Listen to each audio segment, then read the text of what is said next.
Скап патриотизам, но за кого македонската влада потроши приближно 9,5 милиони евра, кој стигна на градскиот плоштад во Скопје, Александар Македонски или само обичен војник на конј, и додека некои од политичките партии собираа огромни предизборни поени на сметка на името и спорот со Грција, покажувајќи непокорна политика пред Европската унија, се поставува прашањето чиј е војникот што од Фиренца со конј пристигна на Скопскиот плоштад.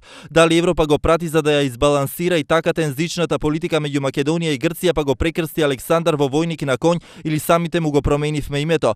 Некако на прв поглед спонтано и незабележително, но се отвараат низа прашања за тоа што ќе значи ова за нашата земја. Дали ова е првото подготвително сценарио на кое Македонија конечно ќе почне да се привикнува пред да донесе историска одлука, или само чиста случајност која ќе мора некако да им ја разјаснуваме на туристите што доаѓаат? Што ќе им кажеме на туристите кои што доаѓаат? За војникот на конј или за Александар? Повеќе од јасно е дека споменикот на градскиот плоштад ќе биде повеќе од атрактивен не само за туристите, туку и за нас самите, а тоа го докажуваат и погледите на граѓаните вперени кон него. Засега од Грција се уште нема реакции, но повеќе од јасно е дека палката која што го диригира сето тоа и натаму се движи со исто темпо кое Македонија ја потиснува не само во својот евроинтегративен процес, туку и во корените на самата историја. Сепак, случајно или не, споменикот се донесе на само ден пред смртта кога загина символот на македонската историја Александар Македонски во 323 година, а свеченото одбележување на споменикот ќе биде за неколку дена, јавуваат од општина Центар.